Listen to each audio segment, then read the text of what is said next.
Welcome to Air Conditioning Contractors of America Manual J8 AE Speedsheet Primer. My name is Don Prather and I'm Technical Services Manager at ACCA.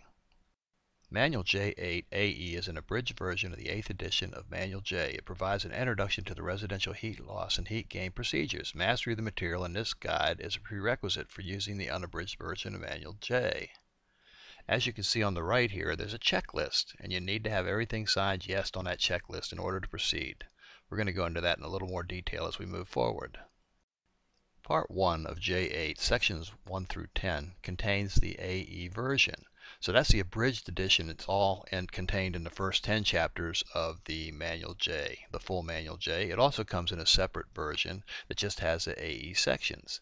Now both versions have a checklist found next to page 1, and that checklist needs to have 100% yes answers on it, or the defaults on the program won't work, because the program is designed to go along with the hand sheets that you fill out, and there are certain defaults in there that are required in order to do it by hand or on this speed sheet.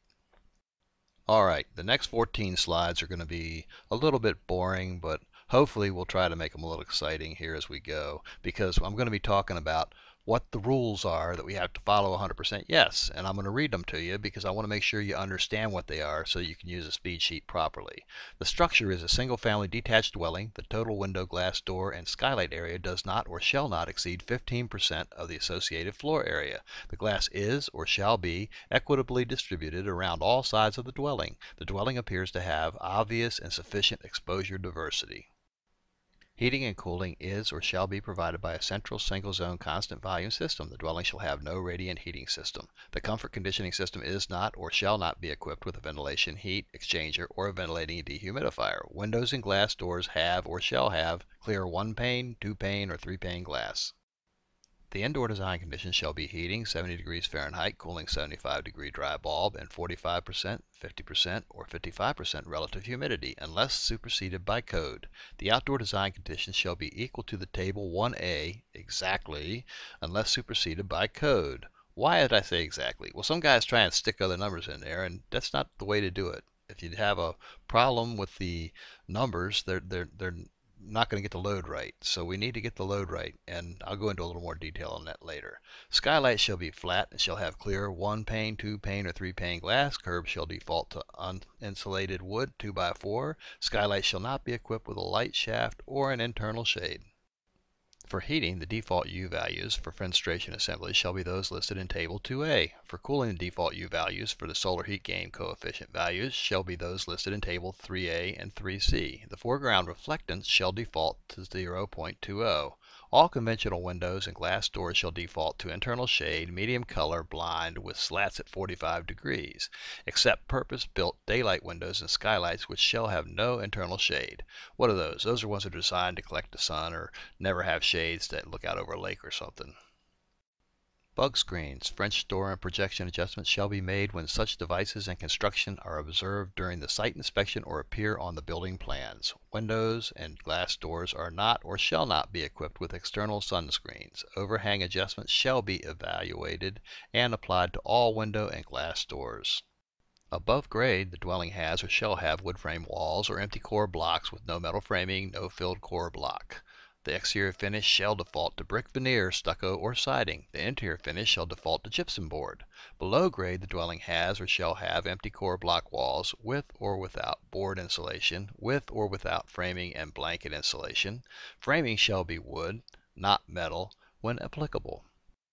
The dwelling has or shall have a dark shingle roof over a vented attic, not encapsulated, a beam ceiling, or a roof joist ceiling. An attic or attic knee wall space is or shall be vented to FHA standards, no radiant barrier, no encapsulated foam.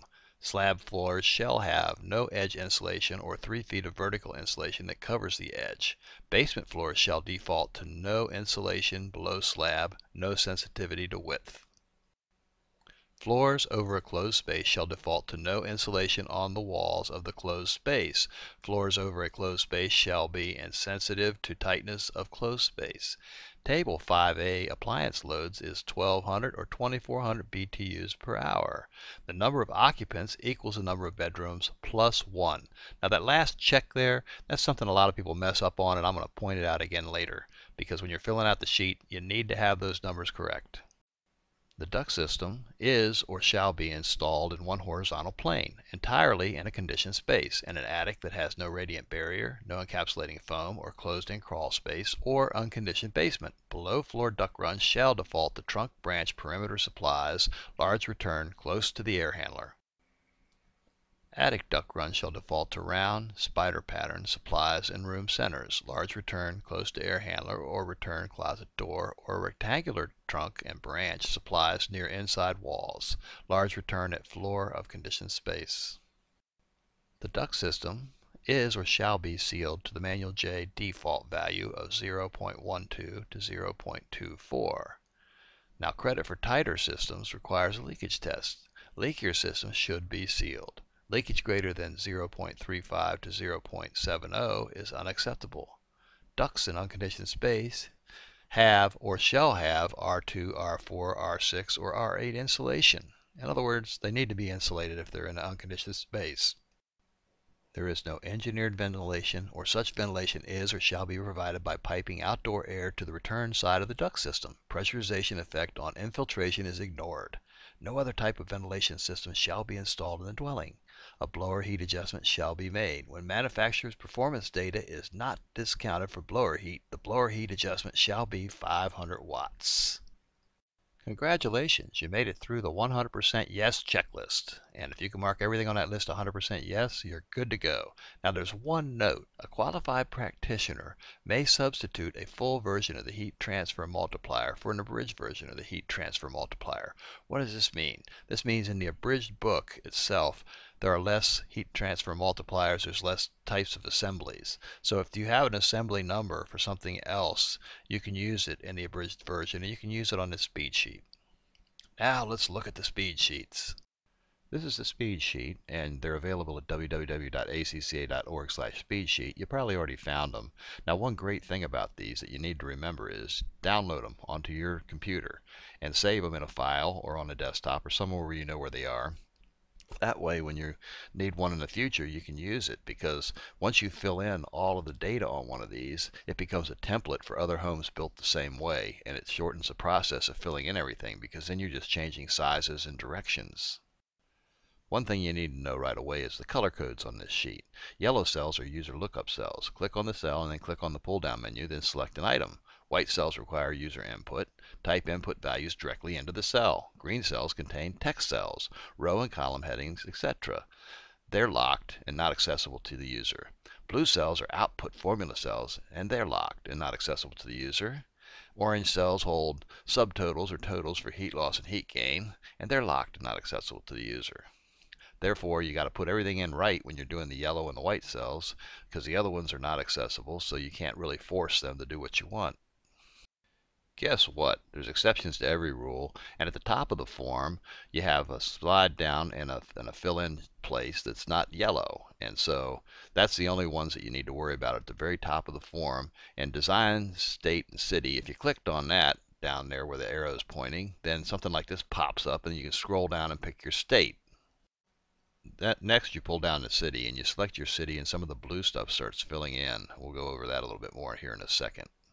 Once the city and the state have been selected and the blue boxes fill in, you'll see that there's a bunch of initials on this thing. So you want to start getting familiar with the initials. HTD is heating temperature difference. CTD is cooling temperature difference. Daily range is some kind called DR, and it's low on this one. ACF is air correction factor, and it's 1 where it's sea level in this area. Elevation 18, grains different 73, latitude 30. And we have another thing there. It's the indoor design cooling relative humidity. Let's look at that a little closer. That one's a scroll down too, and you can select 45, 50, or 55. We generally recommend you go with 50. Now the next thing you need to fill in is the indoor design heating and the indoor design cooling. And 70 and 75 is what you want to select here unless the authority having jurisdiction causes you to need to put in something else to pass code requirements. Here's the J1 form, and I'm going to take a look at this bottom bar a little bit closer. We'll do a close-up on it.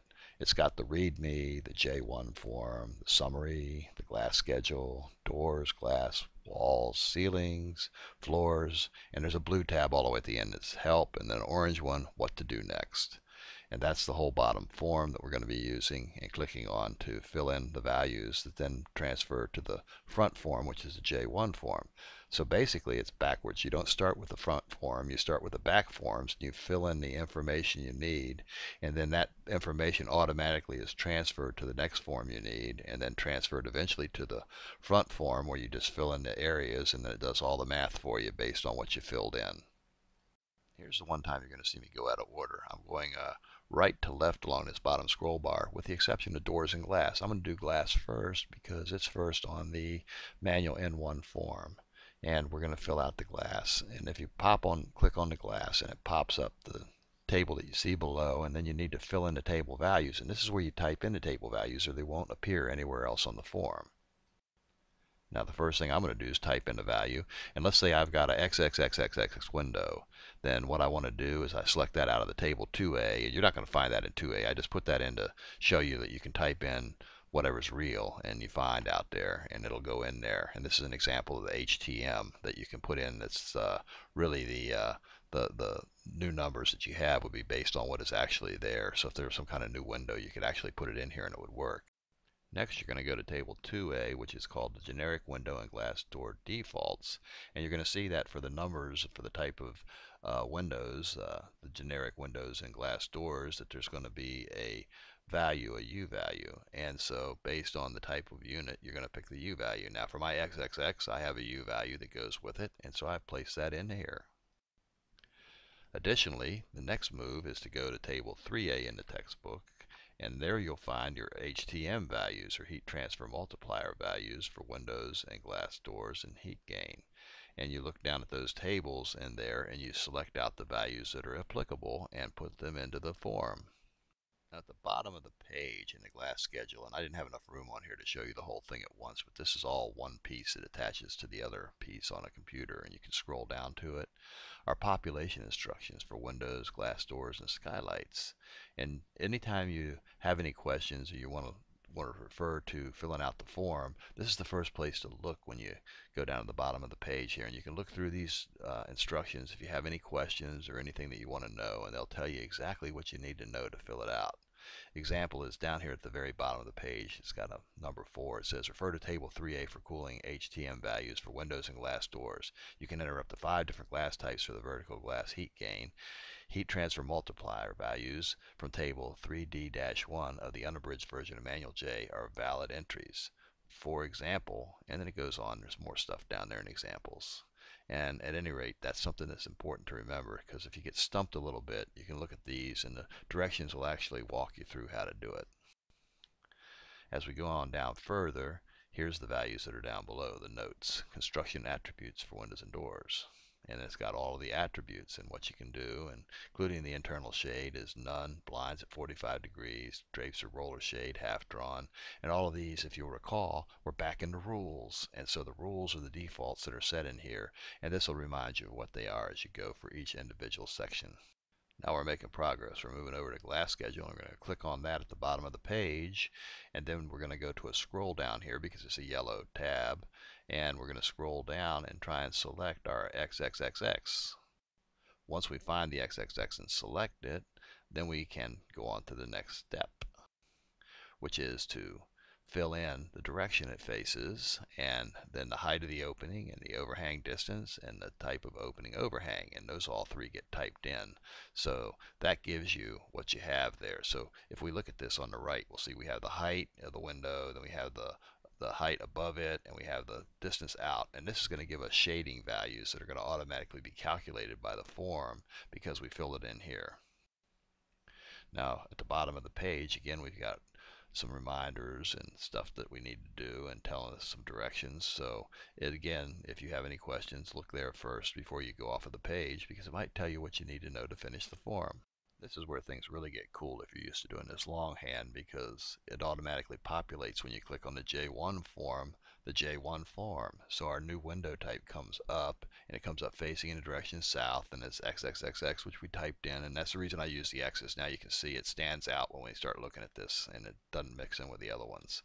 And so we got a heat transfer multiplier and a cooling transfer multiplier, and they're both there, and now we're ready to just start putting in the net area.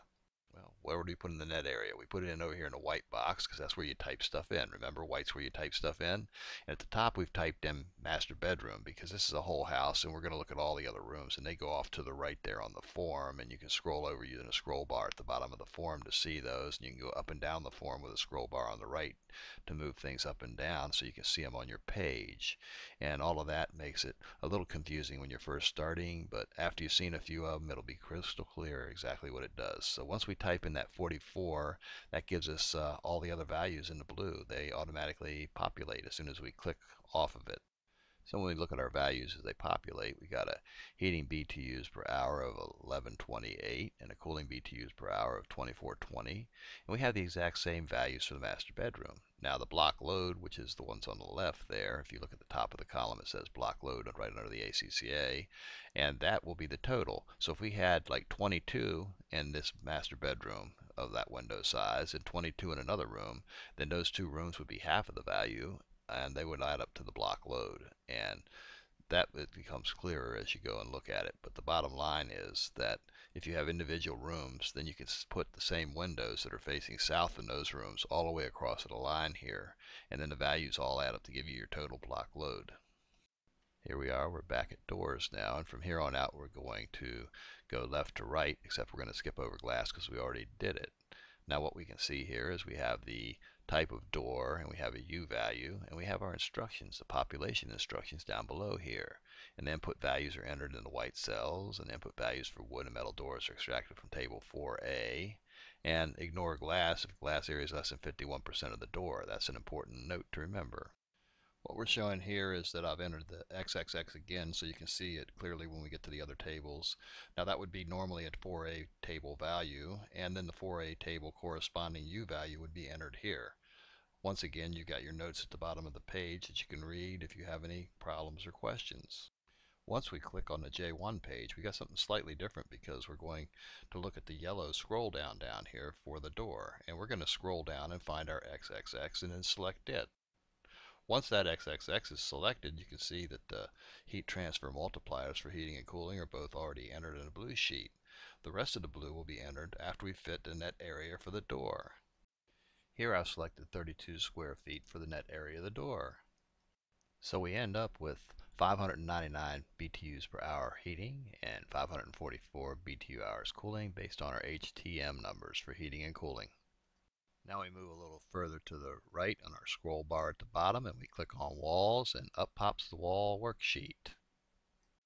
Once again, we get our values from table 4A, so let's just imagine that XXX is a value similar to the 12C, OSW frame R13, cavity insulation, no board wood sheathing that we have above, and that our table 4A values are, the U value is 0.678, and then we have a group number with this type, and so we put in a group number.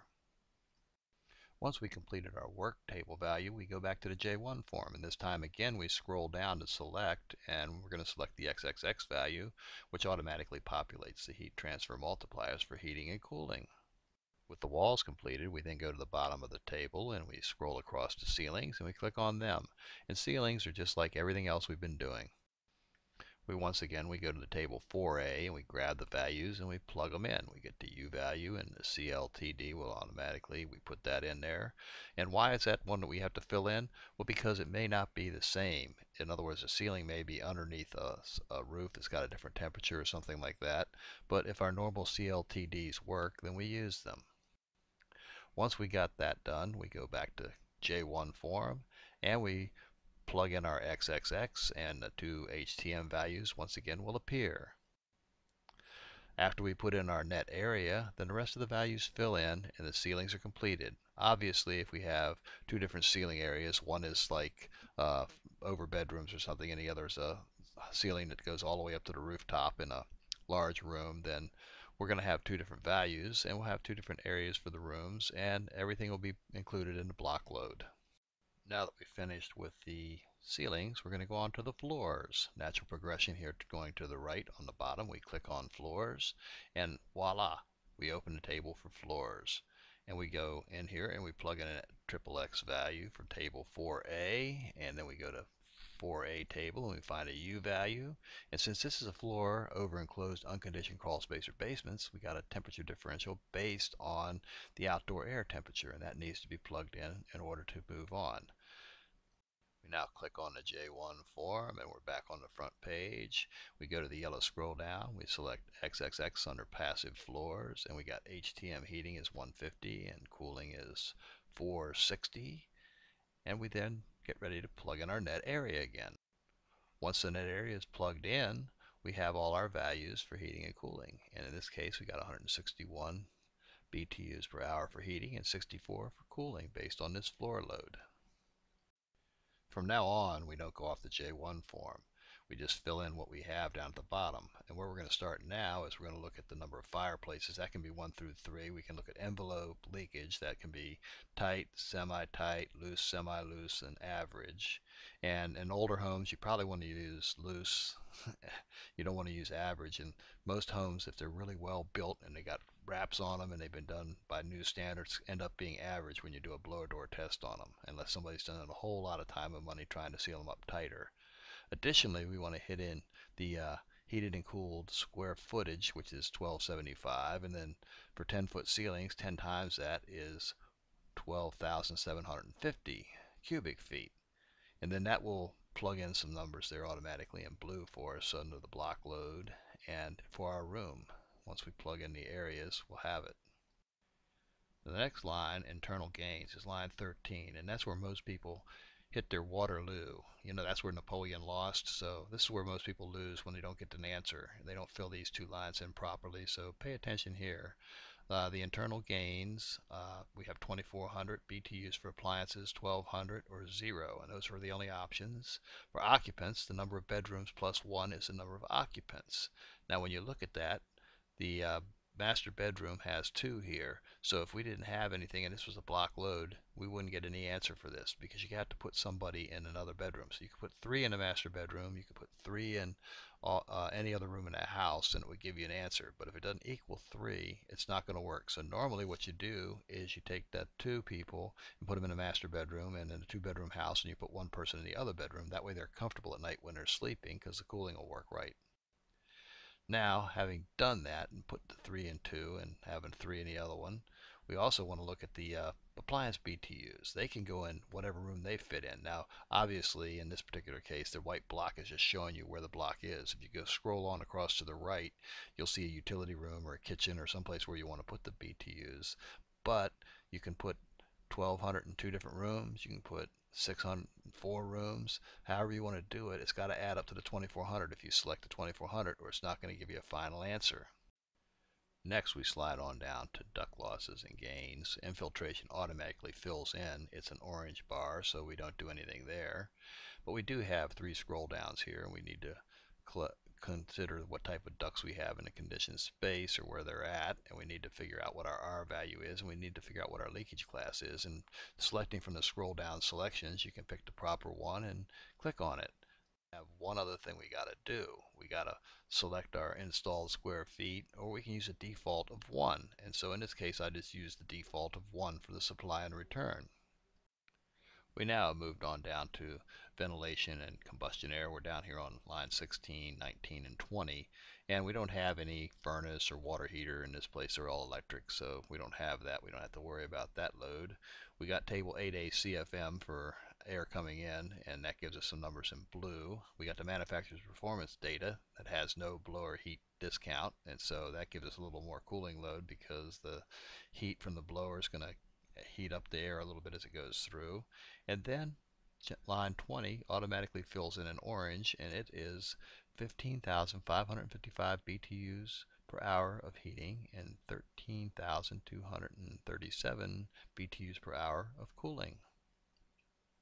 And all of that is sensible, so we still have to figure out what our latent is, and that's the next step. As we go down below here on the J1 form, we'll see our latent load information, and automatically we have some of it filled in from up above where it was calculating latent all the way along, and those are in blue. And then we have a load for house plants that we could put in or not put in, and I don't have any house plants in this place, but you can put in small ones, medium ones, and large ones, and then it figures out how much moisture they put out into the air. Then you have a latent load for duct and unconditioned space, and we didn't have that. It's in conditioned space. And we have a latent load for cooling, and it's given us that. And then we've got a total latent gain of 4292. And so what we have then is our cooling BTUs, our total BTUs is our 13,237 plus our 4292. Down here on the bottom left is where you enter in your company name and address and all the information you want to be on a sheet when you print it out. Because all you have to do now is hit the print button, and you're going to print copies of 2 sheets. You're going to print one, which is the manual JAE sheet, and the other, which is a summary sheet. Now the summary sheet will print out all the bedrooms and bathrooms and rooms in the house and what the CFM value is for it. Now if you want to put an override in there and plug back in a CFM once you do your equipment selection, it'll automatically change all those numbers to match your equipment selection, so you don't have to figure out how to balance it again. It'll all be figured out for you on the sheet. These 2 sheets can then be turned in, and you have what you need to get a permit in most areas of the country. The only question remaining now is, what do you do next? Well, you use manual S for the equipment selection, you use manual T and OEM data for diffusers and grills, and you use manual D for the duct design. You comply with all applicable codes, and you use industry certified methods and materials. And then everything will work perfectly, and your customers won't complain, and you'll be a happy camper. So if you have any questions, please contact me. My name is Don Prather, and I'm Technical Services Manager at ACCA. My phone number is 703-824-8867, and my email is donald.prather@acca.org. If you have any way to make this presentation better or any questions based on this presentation, feel free to call me.